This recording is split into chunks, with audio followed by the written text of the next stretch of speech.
Welcome guys to our channel story killer. तो आज बात करने वाले हैं पहाड़ियों की एक खतरनाक हादसे के बारे में। वीडियो शुरू करने से पहले गाइस आप हमें भी सपोर्ट करें और हमारे चैनल को लाइक और सब्सक्राइब जरूर करें। तो शुरू करते हैं। यह घटना गर्मी के दिनों की है, जब मैं अपने दोस्त के साथ पहाड़ों पे यात्रा कर रहा था। पहाड़ों की ऊंचाई और वहाँ का शांत वातावरण हमें हमेशा आकर्षित करता था। हम 5 दोस्त थे और हमने एक छोटे से गांव के पास कैंप लगाया था।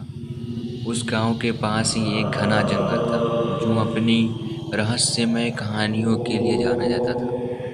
एक रात हमने सोचा कि जंगल में जाकर कुछ रोमांचक का अनुभव किया जाए। हमने टॉर्च और कुछ जरूरी सामान लिया और जंगल की ओर चल दिए। रात का समय था, चारों ओर घना अंधेरा और डरावना सन्नाटा था। हम थोड़ी दूर चलने के बाद एक पुराने टूटे फूटे मंदिर के पास पहुंचे। वहां पहुंचकर हमें एक अजीब सी आवाज सुनाई दी। आवाज किसी जानवर की तरह थी, लेकिन कुछ अलग। हमने ध्यान दिया तो देखा कि झाड़ियों के पीछे कुछ हलचल हो रही थी। डर के बावजूद हम सभी ने टॉर्च की रोशनी उस ओर डाली। अचानक झाड़ियों से एक जंगली तेंदुआ बाहर आ गया। हम सबके होश उड़ गए। तेंदुआ बहुत करीब था और उसकी आंखें चमक रही थीं। वह हमें देखकर गुर्रा रहा था। हम सभी घबरा गए और सोचने लगे कि क्या करें।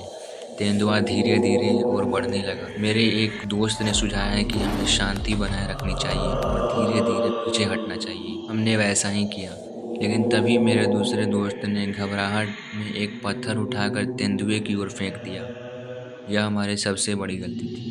तेंदुआ अचानक आक्रामक हो गया और दौड़कर हमारी ओर आने लगा। हमने अपनी जान बचाने के लिए तेजी से दौड़ना शुरू कर दिया।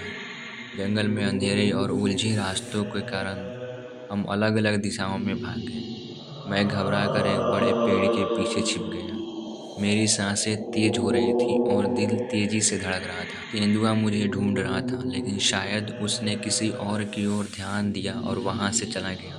कुछ घंटों बाद हम सभी किसी तरह एक दूसरे से फिर से मिले। हमारे चेहरे पर डर साफ झलक रहा, लेकिन हम सुरक्षित थे। इस घटना ने हमें यह सिखाया कि रोमांच के चक्कर में कभी भी लापरवाही नहीं होना चाहिए। जंगल का अपना नियम और सीमाएं होती हैं, और हमें उन्हें हमेशा समझ कर ही कदम उठाना चाहिए। उस रात के बाद हमने कभी भी बिना सोचे समझे खतरनाक जगहों पर जाने की हिम्मत नहीं की। यह घटना आज भी हमें डराने के साथ साथ एक महत्वपूर्ण सबक देती है। थी आज की कहानी। कमेंट में जरूर बताएं हमारी कहानी कैसे लगी। Thank you for watching.